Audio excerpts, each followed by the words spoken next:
Oración y acción. Aquellos que no conocen un poco de mi historia, quiero contarles que fue mi bisabuela quien vino a la fe como primera cristiana en mi familia. Como buena familia mexicana, ella venía de una tradición católica romana y fue a través del trabajo de misioneros y de personas que le empezaron a leer la Biblia que ella pudo venir a la fe, para después dar lugar a mi abuela. Como buena familia mexicana venimos de un matriarcado fuerte, en donde las mujeres en la familia, sobre todo a principios, eran más espirituales y eran quien llevaba la carga espiritual. Mi abuela fue quien sentó las bases en nuestra familia, fue quien nos enseñó a amar la iglesia y amar a Dios, no de manera perfecta, porque nadie es perfecto, pero sí con devoción. Y recientemente en la cena de Navidad, platicando con mis tíos, hermanos de mi madre, hijos de mi abuela, recordábamos que venimos y que mi abuela nos enseñó que el 31 de diciembre la pasábamos en la iglesia. Y recordábamos que algo que mi abuela tenía bien era poder pasar y ir a un servicio en la noche y después ir a cenar y regresar 11:30 de la noche a la iglesia a orar y a encontrar el nuevo año orando. Y eso es lo que yo crecí haciendo de niño y de joven, hasta que me rebelé, ¿verdad? Y ya tomando yo mis decisiones, pues ya ni modo que mi abuelita me llevara a la fuerza, ¿verdad? Entonces eso cambió en mi vida. Pero comentábamos que lamentablemente esto se ha perdido. La iglesia en donde yo crecí ya no hace estos servicios de 11:30 de la noche. Y me decía uno de mis tíos, y le dije, ¿cómo tomaron esta decisión? Y me decía, la tomamos el día que uno de estos años, hace ya algunos años, pues estábamos ahí y nos dimos cuenta que era el pastor y 2 diáconos los que estaban orando. Y fue cuando se tomó la decisión que ya no se tuviera este servicio. Y esto no es, mis hermanos, nada más para decirles que creo que como iglesia y creo que como hijos de Dios podemos hacer de la oración el centro de nuestros propósitos del 2026. Nunca nadie jamás se va a morir diciendo, ojalá hubiera orado menos en mi vida. Pero algunos de nosotros puede ser que lleguemos al final de nuestra vida diciendo, ojalá hubiera yo pasado más tiempo en oración. Así que nos dan, y una vez más, no se necesita que cambie el año, ¿verdad?, para volvernos gente de oración, pero esto nos da una oportunidad de reflexionar acerca de cuál ha sido nuestra vida de oración este año y qué queremos para el siguiente. Y sabemos esto porque, mis hermanos, se acerca el nuevo año. Y cada cambio de año trae una combinación de sensaciones. No sé si ustedes también las estén viviendo hoy. Sensaciones como ilusión del nuevo año, cansancio del año que está terminando, un poco de temor acerca de lo que vendrá, pero también esperanza. Y es como un sinfín de sentimientos y de emociones que viene a nosotros. Miramos algunos de nosotros hacia atrás en el 2025 y vemos victorias por las que damos gracias a Dios. Pero si somos honestos, también vemos algunos de nosotros derrotas, promesas que no cumplimos, áreas de nuestra vida que no mejoraron, pecados que no dejamos, proyectos que se quedaron en buenas intenciones. Muchas veces terminamos el año, mis hermanos, sintiendo que nuestra vida se parece más a una ciudad con murallas, con muros derribados, que a una fortaleza bien protegida. El libro de Nehemías, como lo vamos a ver esta mañana, comienza precisamente ahí, donde leímos en 2 de Reyes 25, en medio de ruinas. Jerusalén, la ciudad elegida, está devastada, sus muros derribados, la palabra de Dios dice sus puertas quemadas, su población en vergüenza, en debilidad. Y sucede que en una ciudad lejana, en Susa, un hombre aparentemente insignificante para la historia mundial, un copero de un rey persa, recibe noticias que le van a cambiar la vida y por medio de él cambiará la vida del pueblo de Israel. Nehemías, mis hermanos, no es un sacerdote, Nehemías no es un profeta, Nehemías no es un rey, Nehemías es un creyente común y corriente, aunque no tenga nada de común y de corriente, ¿verdad? Es un creyente que teme a Dios en medio de un mundo pagano y que toma muy serio la gloria de Dios y el bienestar del pueblo de Dios. Lo que distingue a Nehemías no es su cargo, sino su forma de responder ante las dificultades, ante la vida.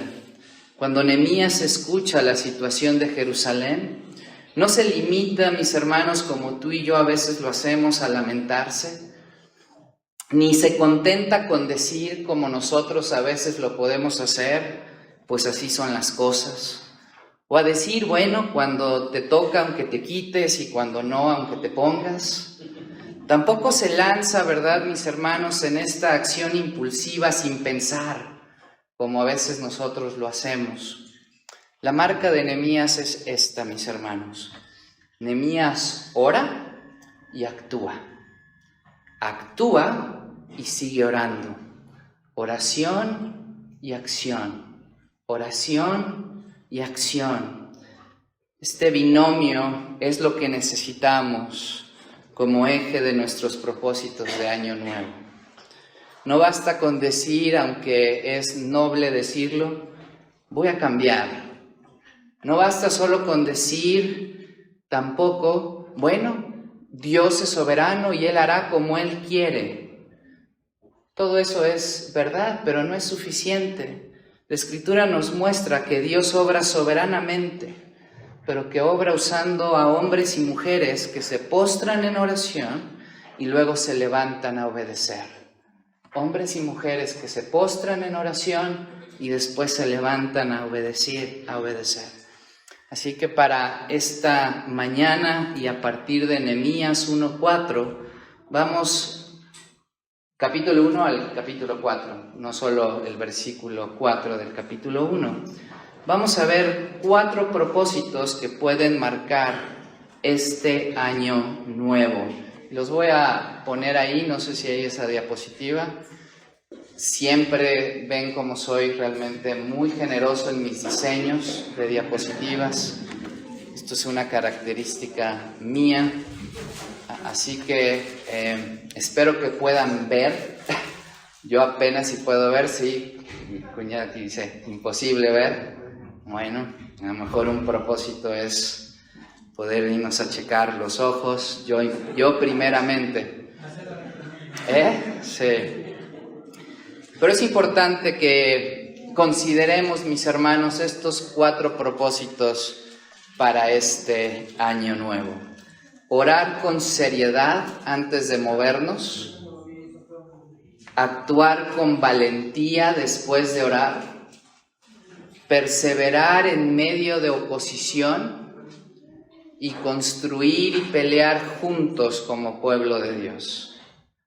4 propósitos que no tienen nada que ver con bajar de peso, no tienen nada que ver con ir a hacer ejercicio, no tienen nada que ver con acumular ganancias, dinero. Mis hermanos, no tiene nada que ver con cosas terrenales, tiene todo que ver con cosas eternas. Y vamos a ir viendo cada uno de acuerdo a Nehemías. Número 1, orar con seriedad antes de movernos. Nehemías 1, la historia de Nehemías, el libro de Nehemías comienza encontrándonos 1000 años después de Moisés y 400 años antes de Cristo. Acuérdense que estos son los últimos años que tenemos en el Antiguo Testamento antes que venga este silencio intertestamentario de 400 años. De hecho, en el pueblo judío, Esdras, Nehemías y los libros de Crónicas son los últimos libros que ellos tienen. Esta es la historia antes de poder tener los evangelios. Y en este momento particular de la historia de Israel, el pueblo ha sido exiliado de su tierra durante 70 años después de que los babilonios lo destruyeran.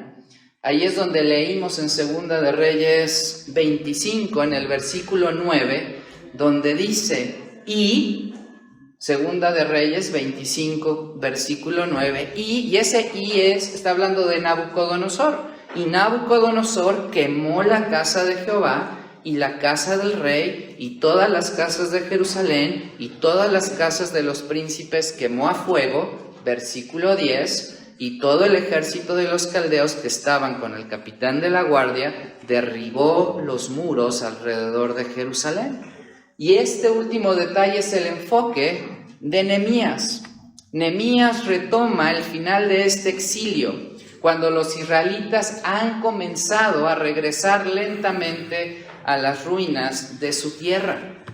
Así que vamos a leer ahí en Nehemías 1, del 1 al 3, dice la palabra de Dios. Palabras de Nehemías, hijo de Acalías. Aconteció en el mes de Quisleu, en el año 20, estando yo en Susa, capital del reino, que vino Hanani, uno de mis hermanos, con algunos varones de Judá, y les pregunté por los judíos que habían escapado, que habían quedado de la cautividad y por Jerusalén. Y me dijeron, el remanente, los que quedaron de la cautividad allí en la provincia, están en gran mal y afrenta, y el muro de Jerusalén derribado, y sus puertas quemadas a fuego. Este relato inicia con uno de los hermanos de Nehemías, llega de Judá con un grupo de hombres, y miren cómo Nehemías no evita el tema ni se queda en conversaciones superficiales, pregunta inmediatamente por el remanente y por Jerusalén. Y la respuesta que recibe es dura. El pueblo está en gran mal, en gran afrenta, las murallas derribadas, las puertas están consumadas por el fuego. Ahora, mis hermanos, la reacción de Nehemías es profundamente humana y espiritual. Vean el versículo 4. Cuando oí estas palabras, me senté y lloré, e hice duelo por algunos días, y ayuné y oré delante del Dios de los cielos. Nehemías no se hace fuerte. Nehemías no dice, bueno, así es la vida. Nehemías no dice, bueno, no hay nada que hacer. Él se sienta, llora, guarda duelo. Pero su dolor, mis hermanos, no se queda en simplemente un sentimiento de dolor. Lo convierte en intercesión. El duelo lo lleva, dice la palabra de Dios, al ayuno y a la oración. Un nuevo año comienza. Y muchos de nosotros preferiremos no pensar demasiado en lo que está mal. Es más fácil seguir adelante, distraernos. Es mucho más fácil llenar la agenda, ¿verdad? Evitar preguntas incómodas. Pero Nehemías enseña otra cosa. Nehemías nos enseña que hay que dejar que la realidad nos duela lo suficiente como para llevarla a Dios. Esto implica pedirle al Señor, mis hermanos, estas oraciones peligrosas. Y es pedirle al Señor que nos muestre nuestras áreas donde estamos en ruinas de manera personal. Que nos enseñe las áreas donde estamos en ruinas de manera familiar. ¿por qué no que nos enseñe las áreas de nuestra congregación en donde hay que levantar los muros otra vez?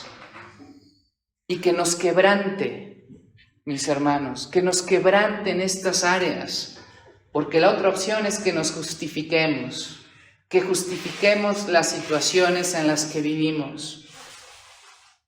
Que el Señor nos permita tener este dolor que no nos anestesia, sino que nos lleva a la oración. Que nos duela lo suficiente, mis hermanos, y que lo llevemos en oración. Vean el versículo 5 al 11. Y dije: te ruego, oh Jehová, Dios de los cielos, fuerte, grande y temible, que guarde el pacto y la misericordia a los que le aman y guardan sus mandamientos. Esté ahora atento tu oído y abiertos tus ojos para oír la oración de tu siervo que hago ahora delante de ti día y noche, por los hijos de Israel tus siervos. Y confieso los pecados de los hijos de Israel que hemos cometido contra ti. Sí, yo y la casa de mi padre hemos pecado. En extremo nos hemos corrompido contra ti y no hemos guardado los mandamientos, estatutos y preceptos que diste a Moisés tu siervo. Acuérdate ahora de la palabra que diste a Moisés tu siervo, diciendo: si vosotros pecareis, yo os dispersaré por los pueblos. Pero si os volviereis a mí y guardareis mis mandamientos y los pusiereis por obra, aunque vuestra dispersión fuere hasta el extremo de los cielos, de allí os recogeré y os traeré al lugar que escogí para hacer habitar allí mi nombre. Ellos, pues, son tus siervos y tu pueblo, los cuales redimiste con tu gran poder y con tu mano poderosa. Te ruego, oh Jehová, esté ahora atento tu oído a la oración de tu siervo y a la oración de tus siervos, quienes desean reverenciar tu nombre. Concede ahora buen éxito a tu siervo y dale gracia delante de aquel varón, porque yo servía de copero al rey. Mis hermanos, la oración de Nehemías no es un desahogo desordenado.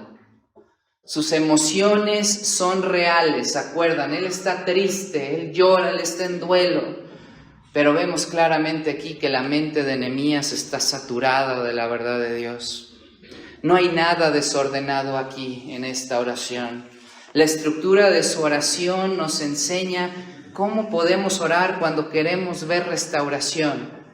¿Cómo podemos orar cuando queremos ver restauración? Número 1, comienza como en el versículo 5, comienza adorando a Dios. Comienza con adoración. Te ruego, oh Jehová, Dios de los cielos, fuerte, grande y temible, que guarda el pacto y la misericordia. Reconoce el carácter de Dios antes de hablar de sus problemas, los cuales son muchos y reales, y sus peticiones justas. Empieza adorando a Dios. Continúa con una confesión honesta. Versículos 6 y 7.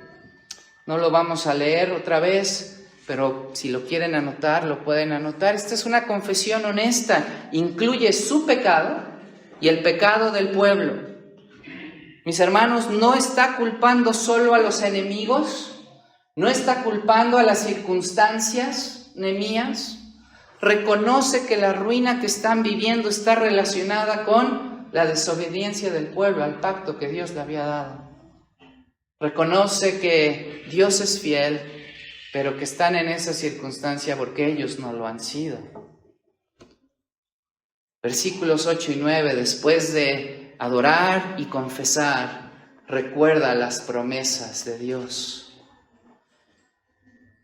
Cita Nehemías lo que Dios dijo por medio de Moisés, mostrando, mis hermanos, una realidad para nosotros, y esto es que debemos de orar con nuestra Biblia en la mente, en el corazón. No se inventa Nehemías aquí, ¿verdad?, un Dios a la medida de sus deseos, sino que se apoya en lo que Dios ya ha revelado.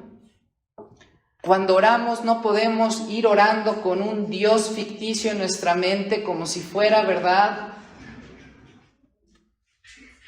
el genio de la lámpara. No podemos ir orando, ¿verdad? Diciéndole a Dios, mira, bendice esta situación que aunque yo sé que es pecaminosa, tú eres grande y fuerte y tú puedes todo. Bendice este amor desordenado porque aunque sé que no es correcto ante tu voluntad, tú eres Dios de segundas oportunidades. Nehemías de ninguna manera aquí está orándole a un Dios que él ha hecho en su mente. Ora al Dios que él había conocido a través de ¿qué? De la palabra de Dios. Porque Nehemías no estaba vivo cuando Moisés vivía. Esto es 1000 años después. Nehemías ora recordando las promesas de Dios. Y finalmente, versículo 11. Nehemías ora pidiendo una petición específica. Específica. Y mis hermanos, no es ganar. La petición aquí es gracia y éxito delante del Rey. Gracia y éxito delante del Rey. Para nuestros propósitos de Año Nuevo, esta oración y este primer capítulo nos corrige de dos extremos frecuentemente, en los que frecuentemente caemos. Número 1, oraciones superficiales, sin Biblia, sin confesión. Y número 2, planes extremadamente detallados, pero sin vida de oración. Entremos, mi exhortación, mis hermanos, hoy para ti y para mí es: entremos al año nuevo con un corazón que sabe quién es Dios, con un corazón que reconoce nuestro propio pecado, con un corazón que se aferre a las promesas claras de Dios antes de pedir cambios concretos. Tengamos una vida de oración, mis hermanos, querida iglesia, estructurada por la teología de Dios y no solo por la emoción. Y no solo por la emoción. Sé que esto puede sonar contraproducente, pero la palabra de Dios es clara. Si alguien podía orar de esa manera emocionado era Nehemías, y sin embargo Nehemías lo hace de una manera ordenada.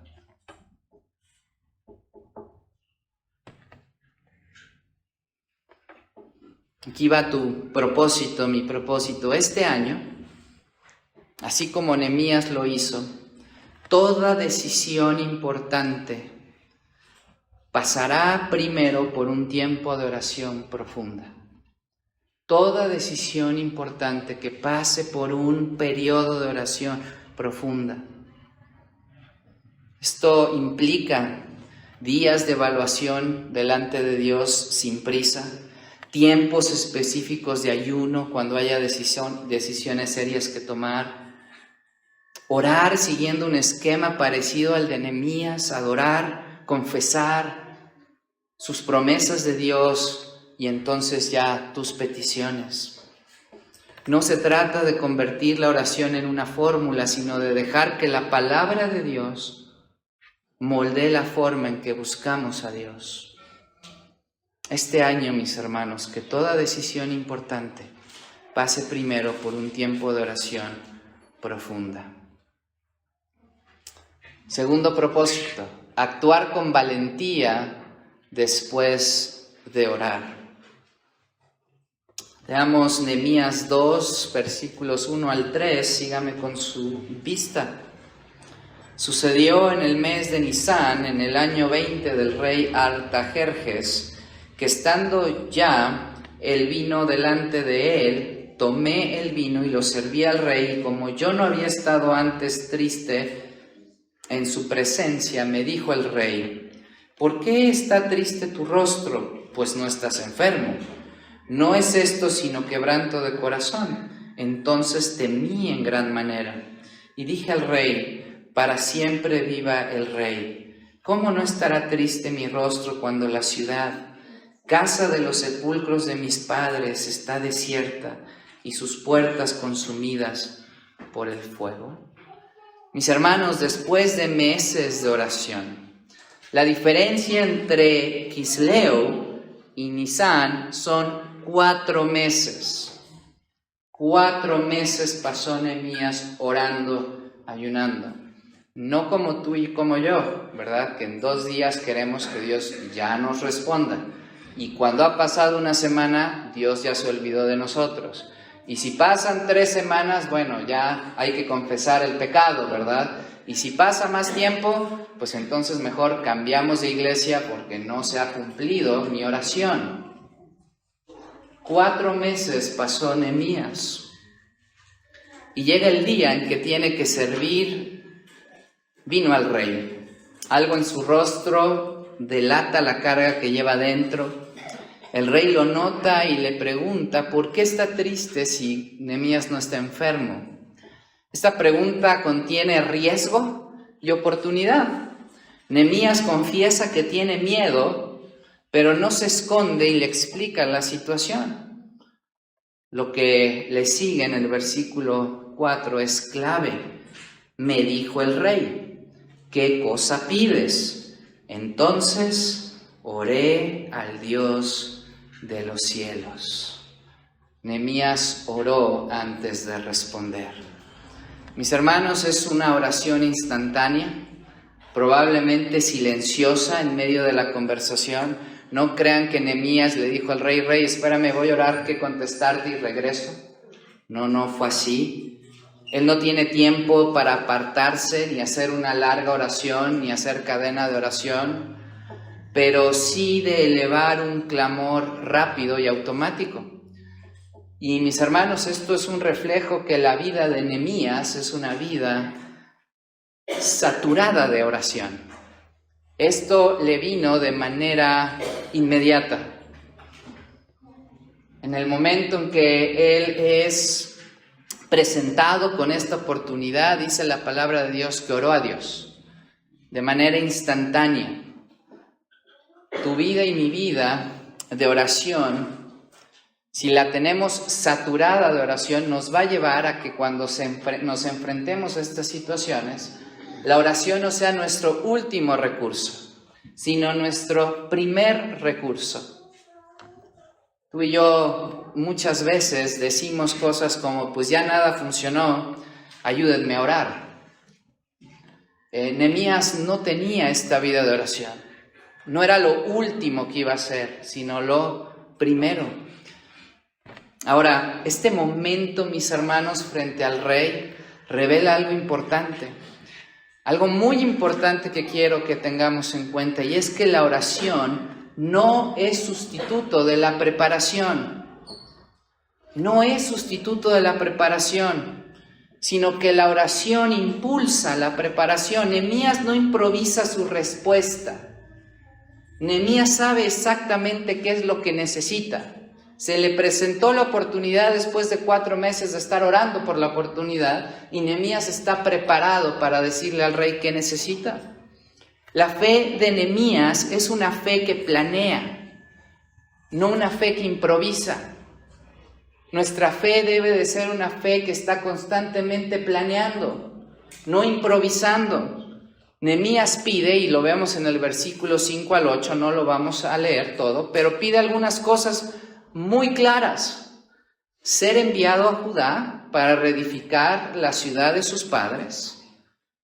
Le da un plazo definido de ausencia. Le pide cartas al rey para las provincias más allá del río que tenía que cruzar. Le pide madera de los bosques del rey para las puertas y el muro. Mis hermanos, claramente Nehemías había pasado meses de reflexión y planificación mientras oraba. Había pensado en las rutas que tenía que cruzar, materiales que usar, tiempos, permisos, oposición que iba a enfrentar. Y cuando llega la oportunidad, su fe se muestra con una petición concreta y bien pensada. No confunde Nehemías en ningún momento espiritualidad con desorganización. No confundamos espiritualidad con desorganización. Si te digo el día de hoy que nuestro propósito es tener una vida de oración más profunda, tenemos que planear cómo vamos a llegar a esa vida de oración más profunda. Este punto es esencial para nuestros propósitos de Año Nuevo. Orar no nos libra de planear. Al contrario, nos llama a planear mejor, en comunión con Dios. El peligro para algunos es espiritualizar la pereza. Lo voy a dejar en las manos de Dios. Y mis hermanos, todo eso está muy bien, pero eso no es excusa para no hacer nada. Nehemías nos dice en la práctica, lo dejo en las manos de Dios y luego uso mis manos para trabajar bajo la guía de Dios. El rey concede la petición, incluso añade oficiales y jinetes del ejército. Nehemías podría atribuirse el éxito a su habilidad para negociar, a su carisma, a lo bien que lo hizo, a su posición privilegiada, ¿verdad? Claro, junto al rey, o a su buen carácter, o a su testimonio. Pero la lectura de Nehemías es otra. Vean el versículo 8 del capítulo 2. La última parte del versículo. Y me lo concedió el rey según la benéfica mano de mi Dios sobre mí. Esta frase debe de acompañar nuestros propósitos de Año Nuevo. Nehemías 2:8, la segunda parte del versículo 8. Cuando algo salga bien este año, que viene, cuando se nos presente esa oportunidad de trabajo, cuando tengamos esa conversación importante, cuando tengamos esa restauración inesperada en nuestra vida espiritual o con alguien más, recordemos algo, que sí, hubo preparación y hubo esfuerzo, pero la explicación última es la buena mano de Dios sobre nosotros. La buena mano de Dios sobre nosotros. Aquí están los propósitos prácticos para nosotros. Orar antes de hablar en momentos clave. Orar antes de tener conversaciones difíciles, decisiones familiares o juntas importantes en tu trabajo. Tener planes claros, mis hermanos, por escrito si es necesario, sobre las áreas donde queremos ver cambios. ¿Para qué? Para que podamos someterlos a Dios. Y al ver progreso en estas áreas durante el año, darle la gloria abiertamente a Dios, reconociendo su mano en nuestras victorias. Tercer propósito. Ya vimos orar con seriedad antes de movernos, actuar con valentía como lo hizo Nehemías después de orar. Vimos que la valentía viene de una correcta planeación, ¿verdad? No de improvisar. Y número 3, perseverar en medio de la oposición.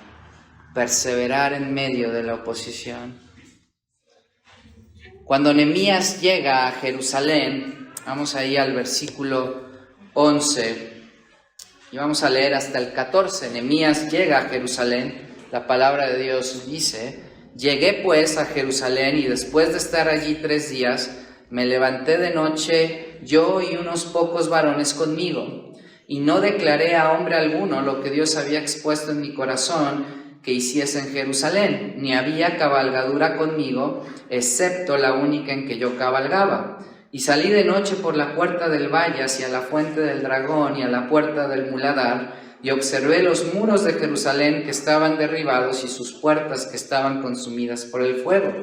Pasé luego a la puerta de la fuente y al estanque del rey, pero no había lugar por donde pasase la cabalgadura en que iba.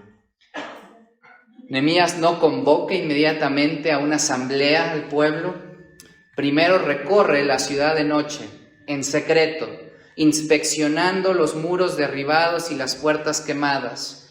Llega un punto en que ni siquiera, dice la palabra de Dios, puede pasar con su caballo por tantos escombros que había. Esto muestra, mis hermanos, un liderazgo de parte de Nehemías que no habla desde la teoría. Nehemías quiere ver, quiere escuchar, quiere oler la ruina antes de proponer soluciones al pueblo. No se conforma con el reporte que le dieron en Susa, sino confirma la realidad por sí mismo. Si queremos reconstruir, iglesia, restaurar, si quiero restaurar mi vida de lo que está roto en este año, debo permitirle a Dios que me lleve a un recorrido honesto por mi vida. Debo de permitirle a Dios que me lleve a un recorrido de esos patrones de pecado, esas heridas no tratadas que sigo guardando, esas áreas descuidadas del alma, esos hábitos dañinos que tú y yo tenemos y que sabemos que Dios en nuestro corazón a través del Espíritu Santo nos ha estado diciendo, cuidado con esto, cuidado con esto. Mis hermanos, no basta con opiniones generales, necesitamos inspeccionarnos específicamente. No basta con decir, este año quiero ser un mejor hijo de Dios. Sí, yo también. Todos aquí queremos ser un mejor hijo de Dios este año. Pero ¿cuáles son las áreas específicas en tu vida que requieres cambiar? Después de inspeccionar, Nehemías reúne al pueblo y les dice, versículo 17 y 18. Les dije pues, vosotros veis el mal en que estamos, que Jerusalén está desierta y sus puertas consumidas por el fuego. Venid y edifiquemos el muro de Jerusalén y no estemos más en oprobio. Entonces les declaré cómo la mano de mi Dios había sido buena sobre mí y asimismo las palabras que el rey me había dicho, y dijeron, levantémonos y edifiquemos. Así esforzaron sus manos para bien. Mis hermanos, Nehemías no endulza la realidad, nombra la realidad, pero también comparte con ellos cómo la mano de Dios ha estado con él y cómo el rey le ha favorecido. El resultado de esto, el pueblo se levanta y dice, levantémonos y edifiquemos. Pensemos, mis hermanos, en este año nuevo, es necesario hablar claramente del estado real de nuestro corazón. ¿Es necesario hablar claramente del estado real de nuestra familia? ¿Es necesario hablar claramente del estado real de nuestra iglesia? Es necesario también, en medio de esta introspección, compartir testimonios de cómo la mano de Dios ha sido con nosotros. ¿Para qué, mis hermanos? Para que el pueblo recobre ánimo y fe, como lo hizo con Nehemías. Apenas escucha que hay alguien buscando el bien de los hijos de Israel, y dos personajes entran a la historia. Sanbalat y Tobías se molestan muchísimo, se burlan, desprecian, sugieren que los israelitas se están rebelando contra el rey. Cuando el muro empieza a avanzar, se enojan aún más, planean atacar a Jerusalén, crean confusión, buscan detener la obra. Y es que, mis hermanos, la obediencia genuina nunca avanza sin resistencia. Es normal esperar a la oposición como parte de la obediencia. Es normal esperar oposición como parte de la obediencia. En nuestra vida la oposición puede tomar muchas formas.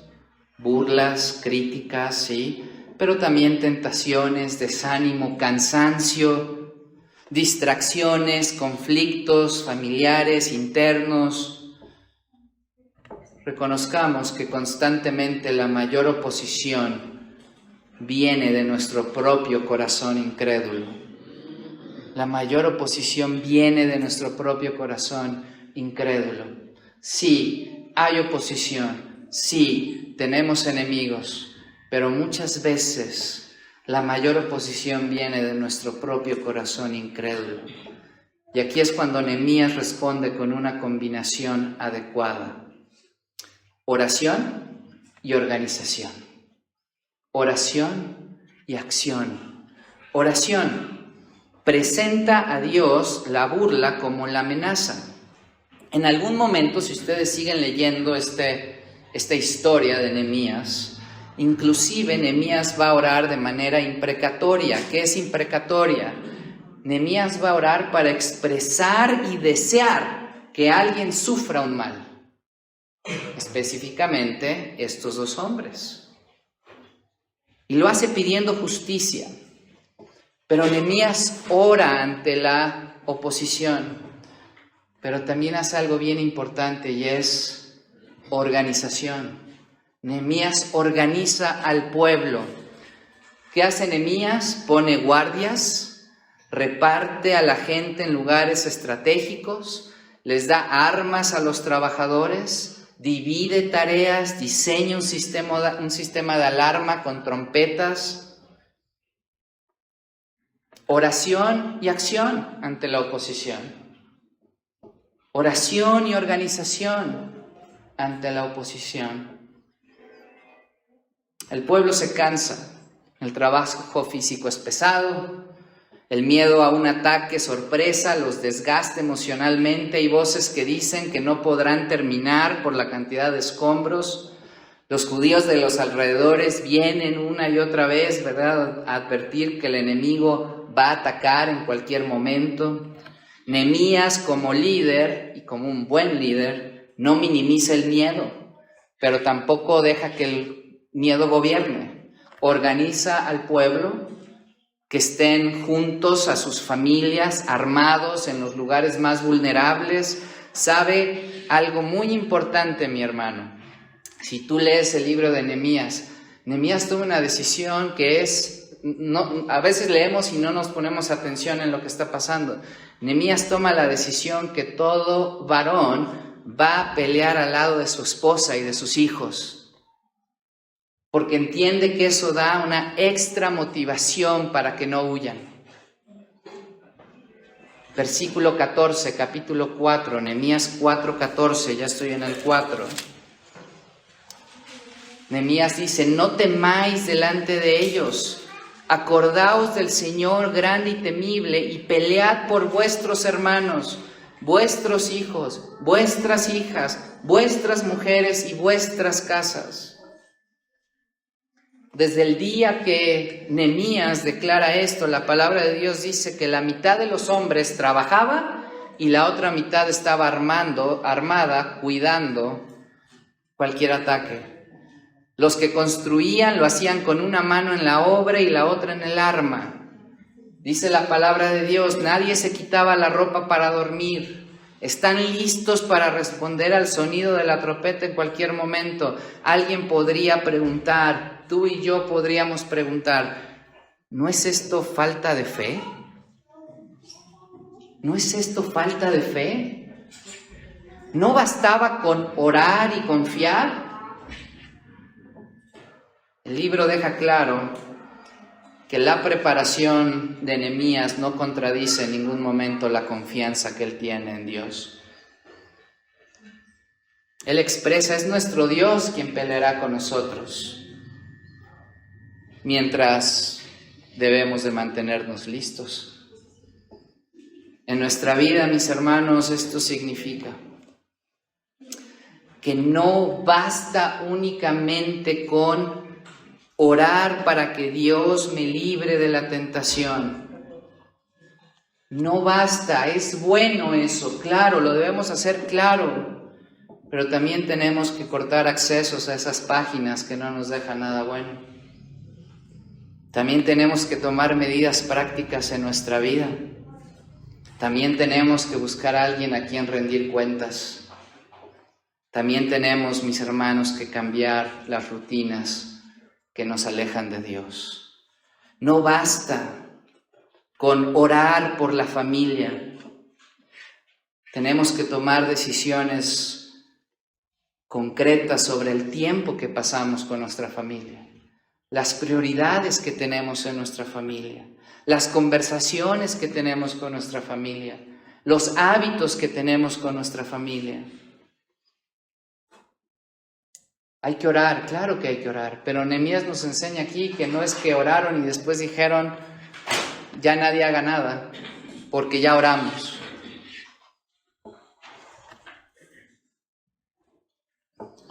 Proponte este año que cuando enfrentes oposición no te rindas, ni tú ni yo. Y acompañado con eso vamos a orar más, pero también vamos a ordenar nuestra vida mejor para resistir y avanzar. Necesitamos establecer tiempos fijos de oración, especialmente cuando el desánimo sea fuerte. Necesitamos diseñar estrategias específicas para las áreas de batalla, por ejemplo, tentaciones digitales, relaciones tóxicas, patrones de ira. Necesitamos recordar constantemente por quién peleamos. Sí, mis hermanos, peleamos por el Señor y en el Señor. Pero la gloria de Dios no necesita ser defendida. Pero ¿sabes por quién sí también peleamos? Por nuestra familia. El mundo quiere arrebatarnos a nuestra familia, a nuestros esposos, a nuestros hijos. Así que quiero decirte que este año no solamente pienses en tu vida espiritual. Piensa que cuando peleas por tu vida espiritual estás peleando por tu familia, por la iglesia. Y también, mis hermanos, ¿se acuerdan que inicié contando acerca, y todos tenemos historias de mi abuelita que peleó por mi familia? A lo mejor tú eres primera generación cristiano, mis hermanos, no hay tarea más grande. Pelea por los que vienen detrás de ti en tu familia.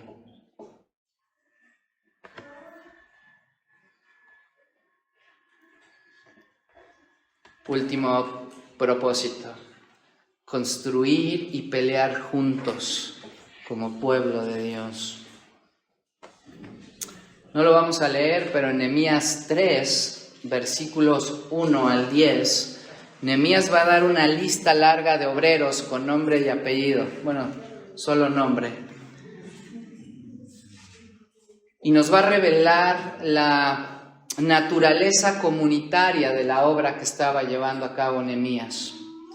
Este no es el proyecto de Nehemías en solitario.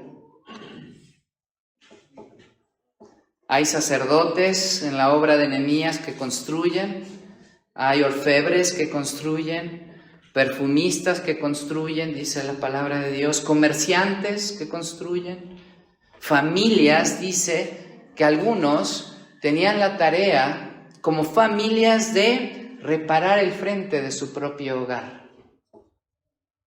No estaban en los muros, ¿verdad? Su tarea era repara el frente de tu hogar. Una y otra vez se repite la idea de que junto a Él, con ellos, después con ellos. El texto también registra, mis hermanos, que hubo gente que se negó a colaborar, mostrando que la palabra de Dios honra a aquellos que cooperan y también señala muchas veces la indiferencia de aquellos que no. Y esto habla, mis hermanos, directamente a nuestra visión como iglesia y como familia. En un mundo que fomenta abiertamente el individualismo, Dios nos recuerda que la reconstrucción espiritual no es una tarea de llaneros solitarios. Cada familia y cada grupo tenía, dice la palabra de Dios, un tramo concreto de muro. Y nosotros necesitamos este año apurarnos a identificar cuál es el tramo de muro que a nosotros nos toca. Nadie podía reconstruir todo el muro solo, pero cada uno podía encargarse de su parte.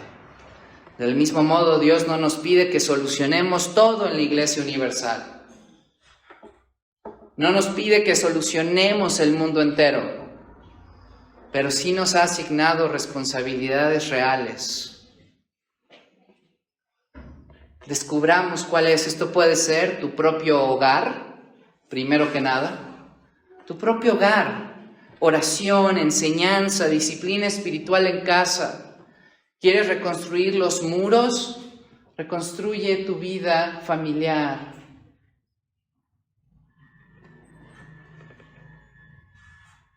A lo mejor esto es un ministerio particular en la iglesia. Hospitalidad, oración, evangelismo, servicio. A lo mejor es una persona o grupo a tu alrededor que Dios ha puesto en tu camino para que acompañes, discipules o sirvas. A lo mejor son tus vecinos, a lo mejor es en tu trabajo, a lo mejor es tu familia extendida. Después de esto, Nehemías da una instrucción estratégica, mis hermanos, y dice: donde se escuche la trompeta, el pueblo debe reunirse. ¿Por qué? Porque ahí estará el foco de la batalla y nuestro Dios peleará por nosotros. Eso significa que nadie lucha solo. Si atacan un punto del muro, los demás no se quedan cómodos, cada uno en lo suyo, sino que acuden al lugar de necesidad. No se queda cada uno bueno, es que a mí me dijeron que esto. Veo que allá la familia tal, el ministerio tal se está derrumbando, pero eso no me tocó a mí. Dice Nehemías, se tocaba la trompeta y todos iban a ayudar, a ver qué está pasando. Nuestros propósitos deben de incluir un compromiso de comunidad. Mis hermanos, debemos de entrenar nuestro oído para escuchar el sonido de la trompeta en la vida de mi hermano que está sentado junto a mí. Debemos de reconocer las señales de lucha contra el pecado, las señales de depresión, las señales de crisis familiar, las señales de una caída espiritual, y acudir, mis hermanos, al llamado de trompeta con oración, primero que nada, con oración, pero también con apoyo, pero también con exhortación y con compañía. Necesitamos amarnos tanto que a veces la gente piensa que esto es inmiscuirte en la vida de otros. Nada más lejano que eso. Eso es una idea que la iglesia en esta parte del mundo, ¿verdad?, de que nadie nos debemos de meter en la vida de los demás. Mentira de Satanás, mis hermanos. Somos pueblo. Y cuando vemos estas señales debemos acudir. Claro, con amor, pero debemos de acudir con oración, con compañía, con exhortación.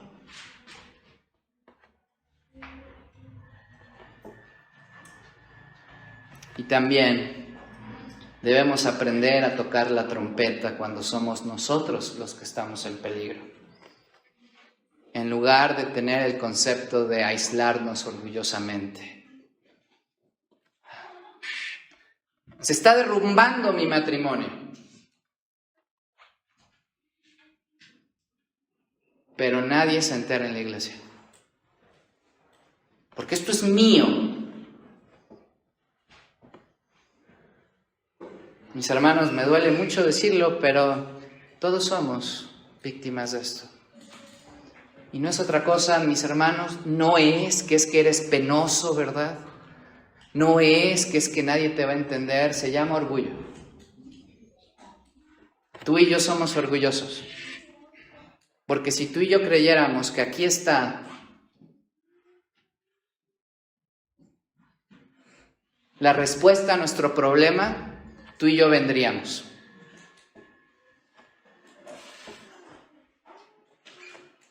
No seamos orgullosos, toquemos la trompeta este año. Necesito ayuda. Está pasando esto en mi vida. Pastor, hablemos.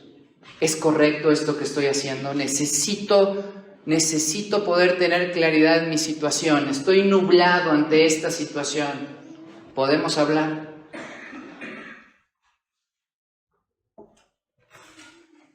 Toquemos la trompeta.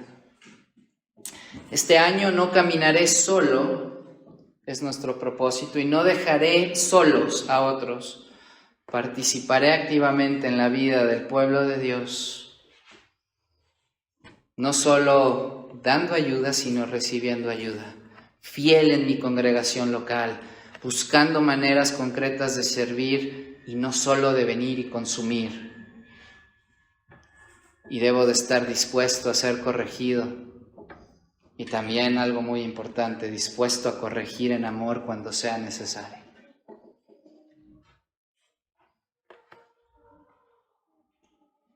Conclusión. Tengamos un nuevo año bajo la buena mano de Dios. Mis hermanos, si seguimos leyendo la historia, el libro marca que el muro se terminó en 52 días, que las naciones alrededor reconocieron que esta obra había sido hecha por Dios. Lo que empezó con lágrimas, ayuno, un corazón quebrantado, ¿se acuerdan en Nehemías 1? Terminó con una ciudad rodeada de murallas, un pueblo animado y enemigos confundidos ante el poder de Dios. Ese es el tipo de historia que deseamos para el final de nuestro nuevo año. Mirar atrás y ver áreas donde antes había ruinas y ahora hay algo levantado, sólido, no por nuestra fuerza, sino por la buena mano de Dios sobre nosotros. Nuestros propósitos de año nuevo a la luz de Nehemías 1 al 4 se pueden resumir de la siguiente manera. Ora con profundidad antes de moverte, dejando que Dios examine nuestro corazón y dejando que Dios alinee su voluntad. Actúa con valentía después de orar. Planea, habla, obedece, sabiendo que Dios es quien abre puertas como lo hizo con Nehemías, esperando que nosotros estemos preparados para cruzar esas puertas. Persevera en la reconstrucción en medio de la oposición. Resiste la burla, resiste el miedo, resiste el cansancio, pero resístelo con oración y con disciplina. No solo oración, agrégale disciplina a tu oración.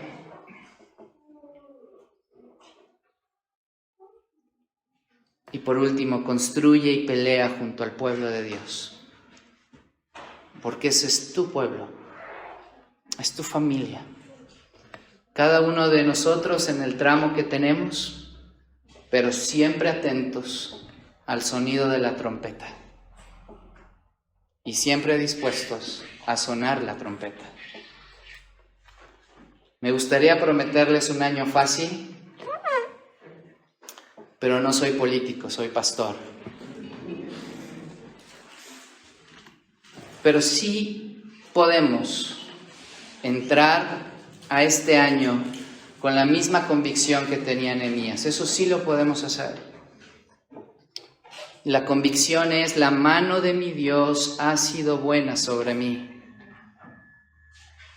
La mano de mi Dios ha sido buena sobre nosotros. Y es Dios quien peleará por nosotros este año. Los propósitos del pueblo de Dios no dependen de la fuerza de voluntad, sino de la fidelidad del Dios que escucha y sostiene a aquellos que oran y que actúan conforme su palabra. Mis hermanos, que el 2026 sea mejor que el 2025, Que el 2026 para cada uno de nosotros nos dé la oportunidad de desarrollarnos en esta disciplina espiritual de la oración. Y que en este 2026 demos pasos de fe hacia la santificación por la cual nuestro Señor Jesucristo murió en la cruz. Vamos a orar.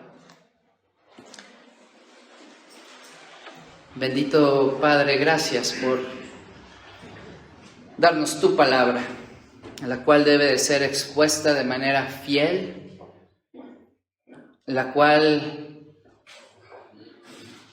revela tu voluntad para nuestra vida. Y no tenemos duda como iglesia que tu voluntad es que oremos más, que actuemos de manera valiente después de orar, que planeemos diligentemente, que podamos, Señor, pedirte de manera transparente que traigas a la luz esas áreas de nuestro corazón que sabemos, Señor, que están en ruinas de nuestra vida. Señor, y que sonemos la trompeta cuando estemos en peligro. Gracias porque nuestro Señor Jesucristo murió para darnos pueblo, darnos una familia espiritual ahora. Sin importar cuál haya sido, Señor, nuestra crianza terrenal, ahora cada uno que ha creído en Cristo Jesús como su Salvador es parte de una familia. Permítenos como iglesia dar pasos de fe. Yo te doy gracias por tu iglesia, Roca Eterna. Padre, sigue santificando nuestras vidas. Sabemos, Señor, que hasta aquí tú nos has ayudado. Tú vas delante de nosotros. En Cristo Jesús.